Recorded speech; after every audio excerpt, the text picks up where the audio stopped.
Hello students, आज का ये वीडियो हमारा SST part 1 civics and history का चैप्टर फर्स्ट जो हमने लास्ट वीडियो में पढ़ा था, राइज ऑफ मॉडर्न यूरोप का उदय कैसे होता है, इसके बारे में हमने पढ़ा था पिछले कुछ वीडियोस में। ठीक है, तो in this video today we are going to talk about nationalism and rise of autocracy, that means राष्ट्रीय राजतंत्रों का उदय। So let's start.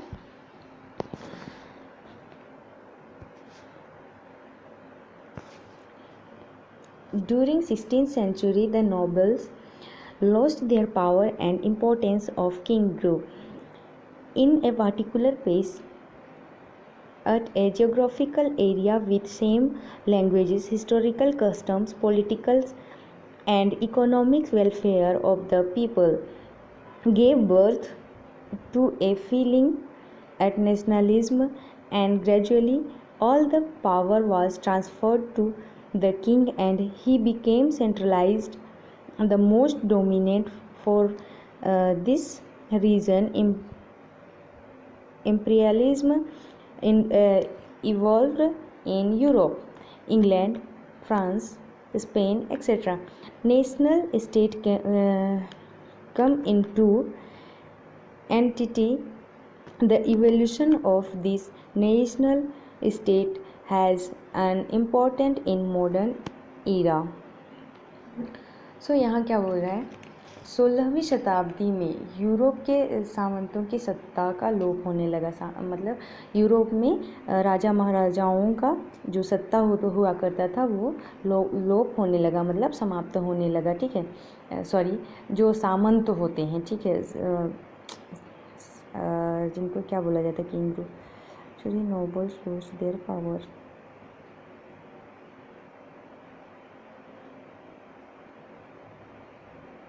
सामंत हैं या जो धर्म संस्थाओं के नाम पर जो भ्रष्टाचार, जो हमने पिछले वीडियो में पढ़ा था कि कुछ ऐसे धर्म संस्थाओं में कुछ लोग जो हैं वो बहुत ही अच्छे थे, जो अच्छी चीज़ों को ये करते थे, लेकिन कुछ लोग जो हैं वो धर्म के नाम पर भ्रष्टाचार करते थे। ठीक है, तो ऐसे लोगों की जो सत्ता होती है वो लोप होने लगी और जो king, importance of king, power and importance of king जो है वो उसका महत्व बढ़ने लगा। किसका? राजा महाराजाओं की महत्व जो है बढ़ने लगी। ठीक है, एक निश्चित भौगोलिक क्षेत्र में लंबे समय तक निवास करने वाले समान भाषा, ऐतिहासिक, पारंपरिक, राजनीतिक तथा जो आर्थिक जो संबंध वाले लोग हैं, राष्ट्रीय भावना के प्रति उनका क्या होगा, उनका एक प्रतीक होने लगा। ठीक है, जैसे कि यहाँ बोल रहा है, in a particular place at geographical area, जैसे कि हमने देखा लंबे समय तक भौगोलिक क्षेत्र, एक निश्चित क्षेत्र, ठीक है, निश्चित क्षेत्र में निवास करने वाले जो लोग होते हैं उनका सामान्य भाषा, historical customs, politicals, economics, welfare, people give birth to a feeling at nationalism. तो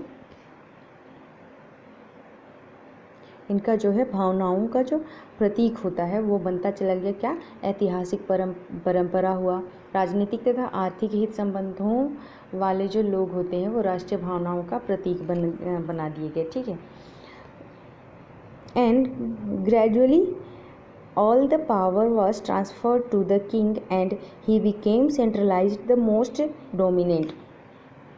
धीरे धीरे जिनका ये जो सत्ता, सारी सत्ता जो होती है वो किसके हाथ में दिए गए? Transfer to the king. तो जो राजा होते हैं उनके हाथ में जितनी भी सत्ताएं होती हैं शासन चलाने की, वो सब उनके हाथों में दे दिया गया। ठीक है, और राजा महाराजाओं की जो भी पावर होती है वो प्रबल होती गई, मतलब वो बढ़ती गई। ठीक है, for this reason imperialism evolved in Europe. इन सब कारणों से यूरोप में जो राजतंत्र या राष्ट्रीय राजतंत्र या राष्ट्रीय तंत्र बोल सकते हैं, उसका उदय होने लगा। तो जो कि हम यहाँ पर जो मॉडर्न यूरोप है उनका उदय कैसे होने लगा, कौन कौन से लोग इसको डिस्ट्रॉय करने की कोशिश कर रहे थे और कौन लोग इसको बढ़ाने की मतलब इसकी उदय करने की या फिर इसमें अच्छी अच्छी चीज़ों को आगे बढ़ाने की कोशिश की थी। तो इन सब चीज़ों के बारे में हम पढ़ते हैं। तो उसी तरह से यहाँ पर सामंतों का जो भी सत्ता था वो ख़त्म होने लगा और उसके अलावा उनकी जितनी भी सत्ताएं होती थी, उनकी जितनी अधिकार होती थी, उसको किसके लिए दिया गया, किंग्स को दिया गया, ठीक है, राजा महाराजाओं को दिया गया, जिससे राजा महाराजाओं का जो शक्ति होता है, जो पावर होता है, वो बढ़ने लगा। और इन सब के कारण से क्या हुआ, राष्ट्रीय राजतंत्रों का उदय होने लगा। कहाँ, यूरोप में, ठीक है। England, France, Spain etcetera national state come into entity. England, France, Spain आदि राष्ट्रीय राज्य अस्तित्व में आए, ठीक है। ये सभी जो है अपने अस्तित्व में आने लगे धीरे से, ठीक है।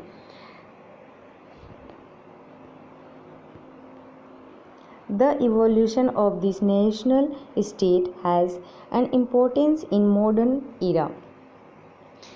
इन राष्ट्रीय राज्यों का उदय मॉडर्न युग की महत्वपूर्ण विशेषता है, ठीक है।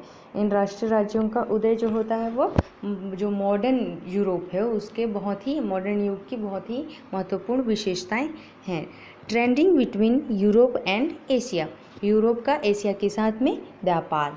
तो यूरोप और एशिया किस तरह से व्यापार क्या करते थे वो अब हम देखेंगे, ठीक है।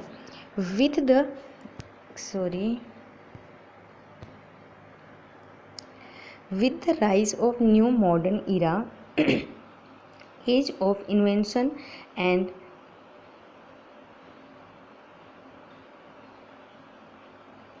voyages started. Trade relation between European countries and India were old. Trade was done through landways and waterways between Europe and India. तो यहाँ बोल रहा है with the rise of modern era या मॉडर्न एज, ठीक है। तो नए युग के आरंभ के साथ साथ, ठीक है, नवजागरण के महान खोज किए गए, यात्राओं का युग भी आरंभ हुआ। नवजागरण के जो भी महान खोज होते थे और उनके जो यात्राएं होती थी उनका भी आरंभ होने लगा इस युग में, ठीक है। यूरोप और एशिया के इस बीच में जो व्यापार होता था ना, उसमें इनकी अलग अलग चीज़ों की खोज हुई और इनके यात्राओं का भी युग आरंभ होने लगा, ठीक है।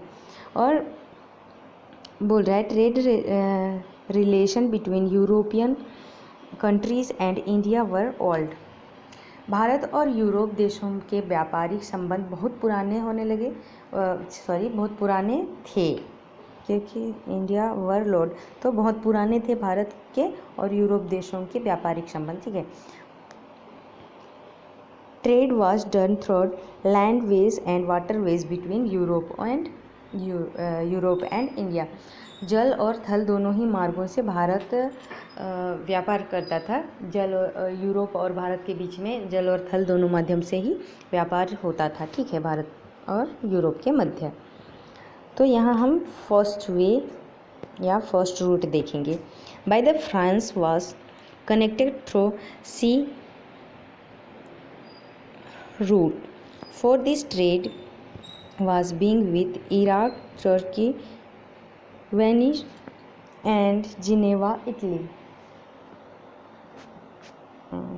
By the France of connected through sea route.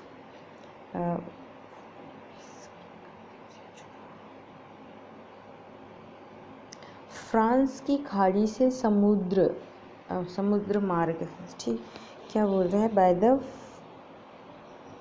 France was connected through sea route. जो फ्रांस है वो समुद्र मार्ग से जुड़ा हुआ था, किस किस से, for this trade was being with Iraq, Turkey या तुर्क, वेनिस और जिनेवा जो इटली में है, ठीक है। तो इनके साथ कौन से मार्ग से जुड़ा था, पहला मार्ग क्या था, समुद्री मार्ग से फ्रांस जो है जुड़ा हुआ था, ठीक है। अब सेकेंड रूट हम देखेंगे, a land way was between Central Asia to Europe through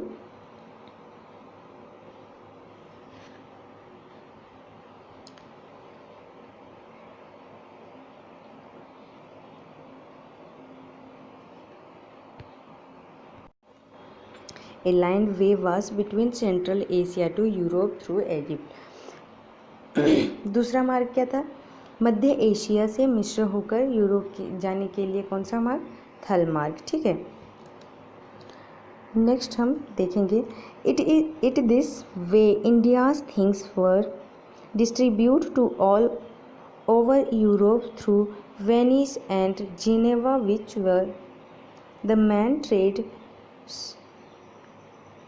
centers.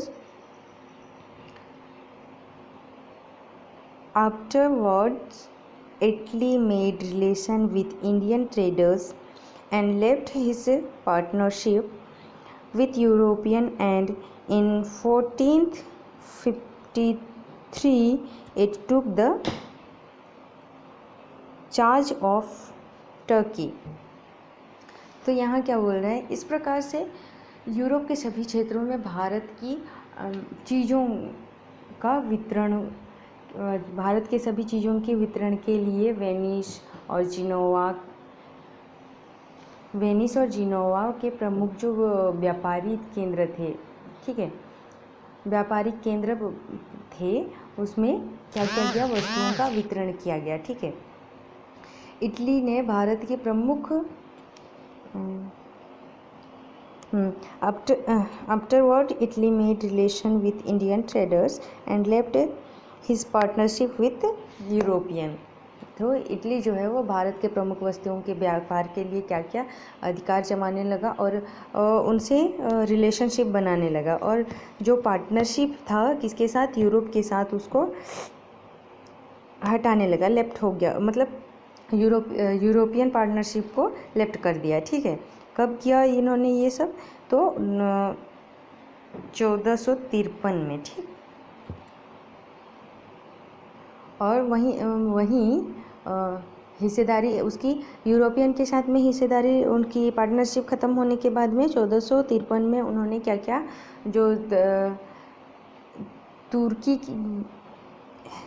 नाम का एक देश है उसको अपने अधिकार में कर लिया। ठीक है,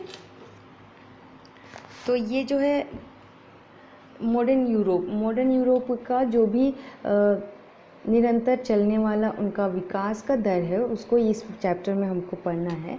थोड़ा सा बोरिंग चैप्टर हो सकता है, पर अगर ध्यान दें तो इंटरेस्टिंग भी हो सकता है। ठीक है, क्योंकि मॉडर्न यूरोप का राइज कैसे हुआ। ठीक, सबसे पहले हमने देखा कि मॉडर्न यूरोप के बारे में मॉडर्न यूरोप के बारे में पढ़ने से पहले हमने देखा कि हिस्ट्री का कौन कौन से एज में डिवाइड किया गया है, फिर उसमें से कौन से एज में यूरोप का राइज होने लगा। ठीक है, वहाँ जितने भी लोग हुआ करते थे जो भ्रष्टाचार वगैरह फैलाया करते थे, बुरे कार्य करते थे, उन सभी चीज़ों का नष्ट होने लगा और अच्छे कार्यों के लिए जो यूरोप है वो बढ़ने लगा। तो ऐसे धीरे धीरे इसमें क्या, किस तरह से ये जो है व्यापार के क्षेत्र में आगे बढ़ा, कौन कौन से देश से ये जुड़ा हुआ था व्यापार के लिए, किन से प्रॉफिट मिला, किन से लॉस हुआ, तो इन सभी चीज़ों को जानना हमारे लिए थोड़ा ज़रूरी है, इसीलिए हम देखेंगे इस चैप्टर को अच्छे से। ठीक, तो क्या हुआ, 1453 में इन्होंने टर्की को अपने अधिकार क्षेत्र में ले लिया। ठीक, नेक्स्ट हम देखेंगे इन्वेंशन ऑफ न्यू रूट्स। ये तो हो गया दो मार्ग। ठीक, एक हो गया पहला मार्ग, उसमें क्या था, समुद्री मार्ग। दूसरे मार्ग में एशिया से मिस्र होकर कहाँ गए, ये थल मार्ग के द्वारा जुड़ा। ठीक, और थर्ड हम देखेंगे नए मार्गों की खोज या और इन्वेंशन ऑफ न्यू रूट। तो यहाँ हम देखेंगे Istanbul were the main trade route of India and Europe. European traders had to reach Asia through this route, but after the Turkey rule over Istanbul the land route between Europe and India was closed. Therefore, Arabian cloth, sugar, etc. exported to Europe. नए मार्गों की खोज, ठीक है। तो Istanbul were the main trade route of India and Europe. Istanbul Nagar Europe एवं भारत के व्यापारिक मार्ग का एक मुख्य द्वार हुआ करता था, ठीक। यह एक प्रमुख रूट होता था यूरोप और भारतीय व्यापारिक मार्ग के लिए, ठीक है। तो European traders had to reach Asia through this route. European traders, तो जो यूरोपियन उनको भारत पहुंचने के लिए एशिया के इसी रास्ते का ही यूज़ करना पड़ता था, या फिर इसी रास्ते से होकर ही गुजरना पड़ता था, ठीक है। But after the Turkey rule over Istanbul the land route between Europe and India was closed. लेकिन इस्तांबुल पर तुर्की कब्जे के बाद में यूरोप से भारत को जोड़ने वाला एकमात्र व्यापारिक थल मार्ग जो था इस्तांबुल, वो क्या हो गया, बंद हो गया, ठीक है। Therefore Arabian cloth, sugar etcetera exported to Europe, जिसकी वजह से व्यापारी अब एशियाई देशों में मूल्यवान रत्न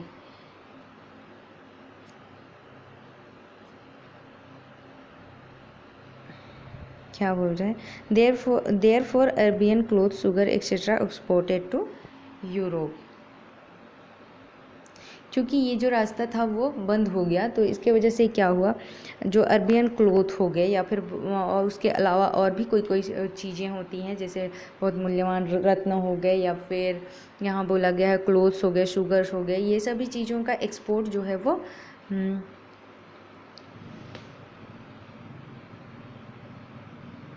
यूरोप ले जाते थे। क्योंकि एशिया और यूरोप से भारत को जोड़ने वाला जो एकमात्र था वो रास्ता था वो बंद हो गया, तो इसकी वजह से एशियाई देशों से रत्न जो भी था वो सबको कहाँ ले जाया करते थे, यूरोप में ले जाया करते थे, ठीक है। This materials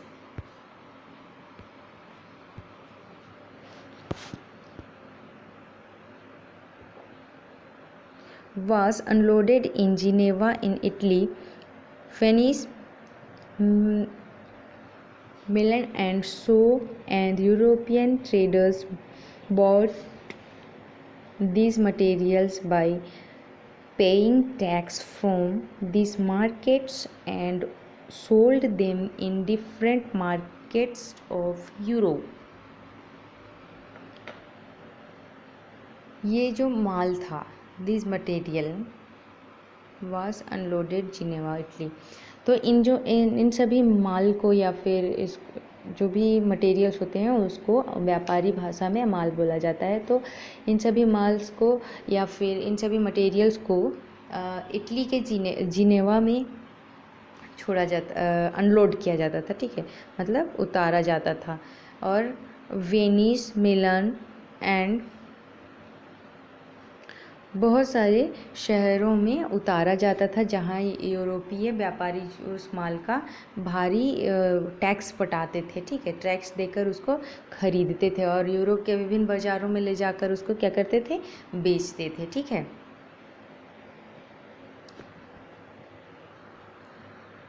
in Europe there was great demands of this things, but traders of Europe did not want to trade with Arabian traders.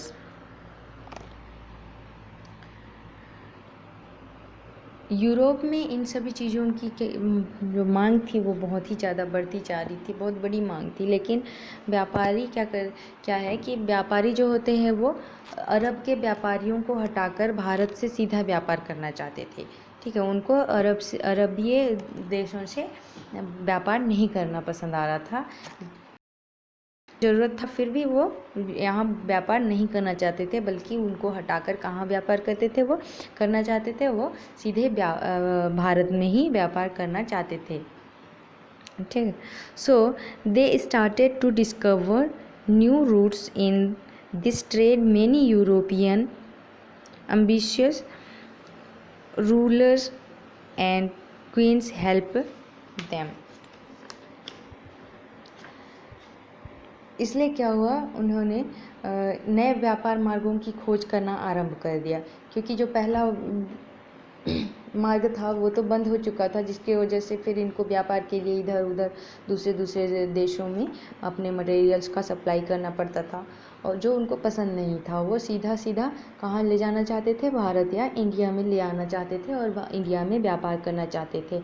इसलिए उन्होंने नए मार्गों का खोज करना आरंभ किया। ठीक है। इस कार्य में क्या यूरोप ने जो यूरोप के कई महत्वाकांक्षी यूरोपियन एम्बिशियस रूलर, तो यूरोप के महत्वाकांक्षी शासकों ने और जो क्वींस होते हैं उन्होंने हेल्प किया इस कार्य में। ठीक है। उन्होंने सहयोग प्रदान किया। Invention of campus helped the discover to do voyages।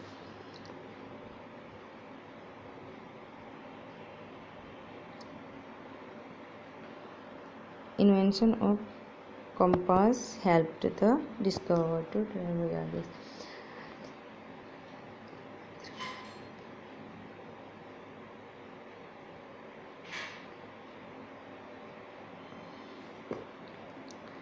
यहाँ बोल रहा है कि जो दिशाओं का ज्ञान करने वाला यंत्र होता है उसकी सहायता से नाविकों के लिए या फिर जो समुद्र यात्राएं होती है, ठीक है ना, तो समुद्र मार्ग में जाने के लिए नाविकों को यूज़ करना पड़ता है कि किस दिशा में, क्योंकि इतनी बड़ी बड़ी समुद्र होती है कि कौन से दिशा में जाएंगे, कहाँ पर हमको जगह मिलेगा कि हम यहाँ इस पार से उस पार जा सकें। तो ऐसे उनको दिशा का ज्ञान करने के लिए एक यंत्र का उपयोग किया जाता है। ठीक है। तो जिससे क्या होता है कि उनकी जो लंबी लंबी समुद्री यात्राएं जो होती है वो थोड़ी सी आसानी हो जाती है। In search of India Spanish navigator Columbus started found the sea route between Europe to America. Portuguese discover Vasco da Gama in long journey through water ways, found a route from southern end of to western India and reached the port of Calicut in Kerala। तो यहाँ बोल रहा है in search of India Spanish navigator Columbus started. Bharat की खोज में निकले जो इटली के नाविक कोलंबस नाम का एक नाविक था जो नाव चलाता था, उन्होंने यूरोप से अमेरिका पहुंचने वाले समुद्री मार्ग की खोज की तथा इसके अलावा Portuguese discover Vasco da Gama. जो पुर्तगाली नाविक होते हैं वास्को डिगामा अपनी लंबी जल यात्रा के समय में अफ्रीका के दक्षिण छोर, ठीक है, जैसे journey through water ways found a route from southern end of cape of good hope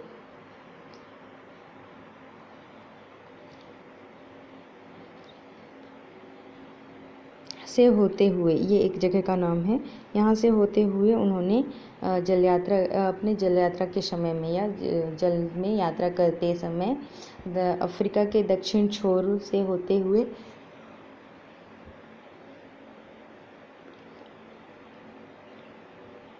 port of Calicut इन केरला। तो इन्होंने कहाँ पहुँचा, जलमार्ग से होते हुए भारत के पश्चिमी समुद्र तट पर, ठीक है। जो कालीकट केरल होता है, केरल का कालीकट बंदरगाह जो होता है वो भारत के पश्चिमी समुद्र तट पर पाया जाता है, ठीक है। तो वहाँ पर उन्होंने रुका, ठीक। Competition in trade and merchandise, Portuguese and European traders come to this new found.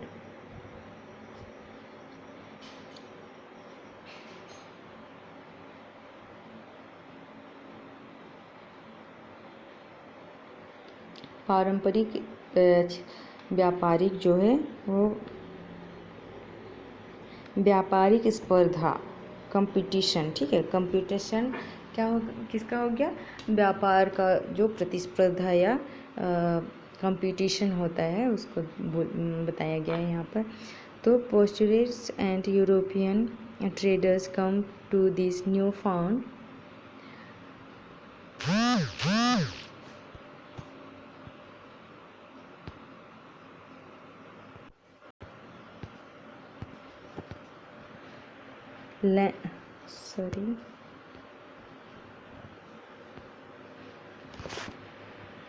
land for trade in 16th century England, France and Holland come to rivalry. They also raised the waterways power and sent their sailors to encourage for long sea voyages. Ultimately, trade rivalry started in between European countries. इन सभी नए जो भूभाग हैं उनका पता लगाते ही पुर्तगाल और यूरोपीय व्यापारी वहाँ आने लगे और इस व्यापार में उन्हें बहुत ही ज़्यादा लाभ होने लगा, ठीक है। तो 16वीं शताब्दी में यहाँ 16th century England, France, Holland, 16वीं शताब्दी में इंग्लैंड, फ्रांस, हॉलैंड, इन सभी में भी ये सभी लोग भी वहाँ यहाँ के जो व्यापार होते हैं वो भी स्पर्धा में उतर पड़े। उन्होंने फिर ये देखा कि जो सामुद्रिक शक्ति होती है वो बढ़ाई, उनकी अपनी जो शक्ति होती है उनको बढ़ाई और अपने नाविकों को लंबे समुद्री अभियानों पर जाने के लिए प्रोत्साहित करने लगे ताकि उनका व्यापार बढ़े और उनको बहुत बड़ी बड़ी प्रॉफिट मिले, ठीक है। और इसके फलस्वरूप क्या हुआ, जो यूरोपीय राष्ट्र जो थे, यूरोपियन राष्ट्र जो हुआ करते थे उनके बीच में क्या हुआ, व्यापारिक स्पर्धा आरंभ होने लगी या उनकी बीच में कंपटीशन शुरू होने लगा, ठीक है। नेक्स्ट है rise of trade policy. Rise of trade policy मतलब जो व्यापारवाद है उसका उदय कैसा हुआ है इसके बारे में, ठीक है। तो यहाँ बोल रहा है कि during 17th century foreign trade was the important elements of economic and expansion in trade was the main aim of the rulers. तो यहाँ बोल रहा है 17th सेंचुरी के दौरान मतलब 17वीं शताब्दी के समय में विदेशी व्यापार यूरोप की अर्थव्यवस्था का बहुत ही अहम, क्या बोलेंगे उसको, बहुत अहम घटक या प्रमुख घटक बनता गया।